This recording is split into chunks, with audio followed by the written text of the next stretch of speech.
astronauts to the moon.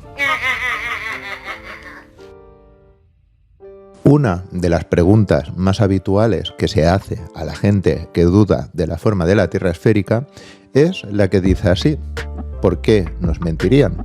Y es obvio, ¿qué tipo de finalidad puede tener alguien que te miente sobre el lugar sobre el que vives, sobre el que pisas? Para ello, vamos a empezar la investigación en el año 1946, justo después del final del conflicto mundial, ya que se empiezan a realizar operaciones en la Antártida bajo el nombre de Operación High Jump. Las maniobras continuaron en la Antártida bajo la Operación Windmill en el año 1947 y después la Operación Deep Freeze, que van desde el año 1955 hasta el 56. Justo después de todo esto, en enero del año 1957, fue invitado a una entrevista el almirante Richard Ibert, en el programa llamado Longines Chronoscope. En dicha entrevista afirma haber explorado una zona del tamaño de Estados Unidos, más allá de la Antártida, y todo ello rico en recursos. Curiosamente, poco después de esta entrevista, ya en marzo, Richard Ibert fallece mientras duerme.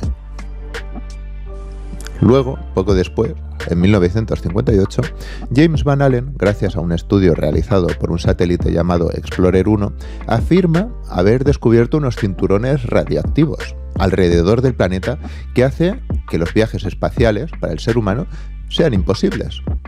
Hecho que incluso según la propia NASA es el motivo de no poder llevar gente a Marte hoy en día. Curiosamente, ese mismo satélite, el Explorer 1, dicen que se destruyó en la reentrada. Luego, ya en julio de ese mismo año, en 1958, fue fundada la NASA. Cualquiera pensaría que después de la afirmación de que el cinturón de Van Allen hace imposible los viajes espaciales y la afirmación del almirante Richard Ibert diciendo que hay tierras más allá de la Antártida, el esfuerzo de la exploración iría hacia esos lugares. Pero por contra, la exploración se centra en cohetes lanzados por el exmiembro de las SS, Führer Wernher von Braun, a través de la NASA. Además, no hay que olvidar que a pesar de que a James Van Allen se le recuerda como físico, la realidad es que tiene un largo currículum parecido al del Führer Wernher von Braun, donde James Van Allen fue una de las piezas del proyecto Manhattan. Parece ser que tal afirmación por parte del almirante Byrd puso las alarmas y las prisas en la creación de la NASA. Sin ir más lejos, imagínate en un juicio que alguien quisiera convencer a un juez argumentando que los viajes espaciales son necesarios para el ser humano, pero poco después se argumenta que hay una radiación tan alta y letal que hace que eso sea imposible. Francamente creo que todo esto no hay por dónde cogerlo. Y no porque quiera negarlo absolutamente todo, es que literalmente se contradicen entre ellos mismos. Con la creación de la NASA, parece que se desvía la atención de la población a tierras más allá de los polos en esta misma Tierra, para pedir presupuesto a la población y así investigar el vacío del espacio. Un argumento un tanto peculiar, desde luego. Poco después, se crea el Tratado Antártico, limitando la exploración de este territorio con permisos especiales. De hecho, lo pudimos observar en el vídeo de Destino Final Antártida, donde el joven navegante noruego Jarl Andhøy no solo perdió su tripulación en la Antártida cuando se adentró en lo más profundo de este continente, sino que dijo que literalmente se exige un seguro para esta zona que no existe y nadie otorga, y que, como él mismo dijo, es una forma de prohibir el acceso. Siguiendo esta cronología, después del Tratado Antártico y a pesar de las afirmaciones de que es imposible aterrizar gente en la Luna debido al cinturón de Van Allen, en 1969 hacen creer a la población que 3 personas atraviesan el cinturón de Van Allen para pisar la Luna. Poniendo sobre una balanza todos los datos y viendo la posibilidad de tener tierras más allá de los polos, se puede deducir que el falso alunizaje era necesario para enseñar las primeras fotos de la Tierra esférica. Fotos no tan solo sospechosas, sino llegaría a decir cómicas, donde una persona mínimamente despierta vería que los ángulos de las sombras no solo no concuerdan, sino que demuestran una composición de fotografías. Eso quiere decir que el aterrizaje en la Luna no fue lo único falso, sino toda la misión, incluyendo las fotos, o mejor dicho, composiciones de la Tierra esférica. El aterrizaje no fue la piedra angular de la misión, sino el caballo de Troya para cambiar la visión para siempre del ser humano de la Tierra, y así hacerle creer que no hay nada más que explorar.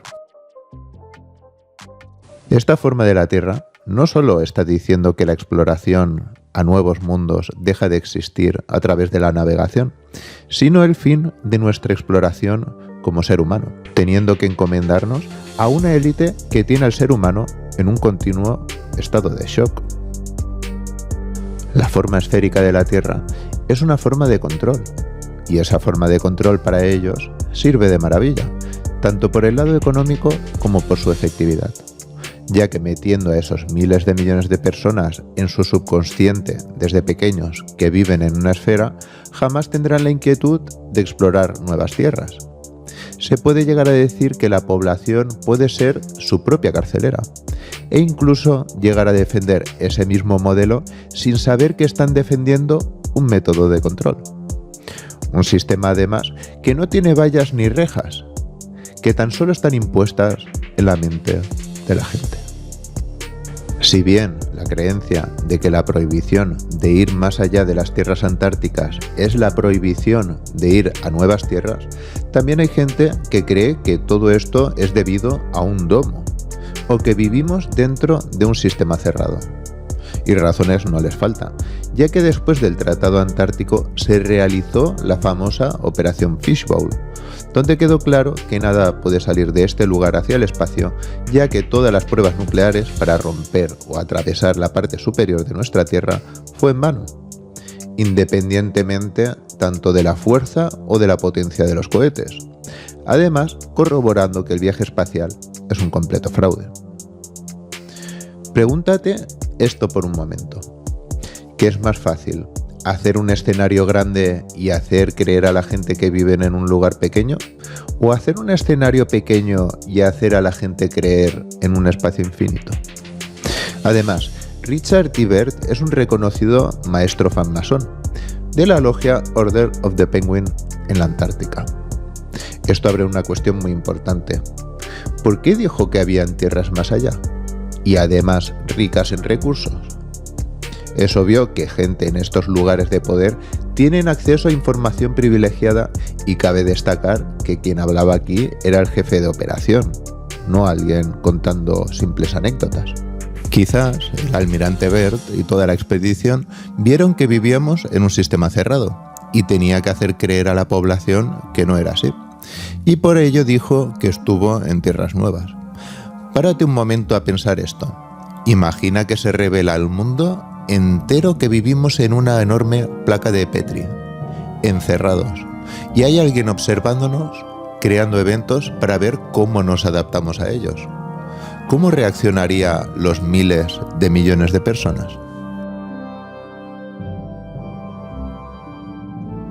Quizás la Operación Fishbowl, traducido como pecera, es la operación que realmente hizo abrir los ojos a unos pocos de que estamos literalmente encerrados y siendo experimentados por algo o alguien. De ahí que luego se restringiera el acceso a atravesar la Antártida. Además, la creación de la NASA respondería a poder seguir con la fantasía del ser humano de ver nuevos mundos y que siguiera viva de alguna forma esta ilusión. También, además, minimizando el impacto de una información a la población de que vivimos en un sistema cerrado del cual no podemos salir. Tirando de hemeroteca, podemos ver que tras el falso alunizaje, Neil Armstrong en una entrevista con Patrick Moore desvía la atención de la Antártida diciendo que la Luna es un lugar mucho más habitable que la Antártida. Fijaros bien. Although certainly there's the problem of the environment, the vacuum, and the high and low temperatures of day and night, still in all, in many ways, it's more hospitable than Antarctica might be. ¿Por qué hizo esta comparativa? Desvía la atención de la Antártida indicando que la Luna es mucho más habitable que la Antártida, debido al poco viento que hay en la misma. Está claro que está desviando la atención de algo que han descubierto y que no quiere que nadie investigue, apartando el interés de la Antártida sin nadie siquiera haberle preguntado. ¿Es contrario pensar en un sistema cerrado con tierras más allá de los polos? Quizás no tanto. Podemos vivir bajo un domo y haber más seres fuera de él. La operación Fishbowl lo que sí demuestra es algo. Hacia arriba quizás sí es el final, que es precisamente donde nos desvían la atención con viajes espaciales. Las tierras las tenemos tanto al norte como al sur, al este y al oeste. De hecho, en la película de Truman vemos que el protagonista vivía en un sistema cerrado, artificial, pero ese domo estaba dentro de una ciudad con cientos de miles de personas alrededor, sin el protagonista siquiera saberlo.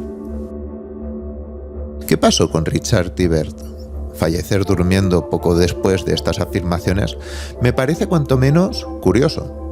Y el caso de su hijo, Richard Bert Jr., es un caso también cuanto menos sospechoso, ya que a sus 68 años, y a pesar de ser parte de una de las familias más ricas de Massachusetts, apareció sin vida en una fábrica abandonada. Poco antes, su hijo, LeVar Bert, le dejó en un tren de camino a Washington, donde iría a una entrevista con la National Geographic Society. ¿Por qué no llegó a su destino? Hasta día de hoy sigue siendo un misterio, y no solo para la familia. ¿Quién sabe si hay gente como tú, que estás viendo este vídeo en otros lugares más allá de nuestros mapas, que los tienen convencidos de que están viviendo en una esfera, y creándoles otra realidad paralela? Donde la esfera para este creador le funciona de maravilla como método de control. Además, si es así, se puede decir que el creador de semejante engaño es observador de ambos mundos. ¿Cómo sabemos que toda la parte de abajo es la Antártida? ¿Cómo sabemos que continuando al lado de zonas como África y Australia tenemos un continente helado como el Antártico? Si quieren disipar dudas, es fácil. Que permitan la libre exploración de la Antártida sin permisos especiales que no se pueden conseguir, y no tan solo a pequeñas zonas designadas. Deberían bordear la Antártida libres exploradores poniendo expediciones en distintas direcciones. Y llegado a un punto, todas estas expediciones deberían encontrarse, además cartografiando y midiendo absolutamente todo. Es simple, que lo permitan. Lo que sí que queda es algo claro.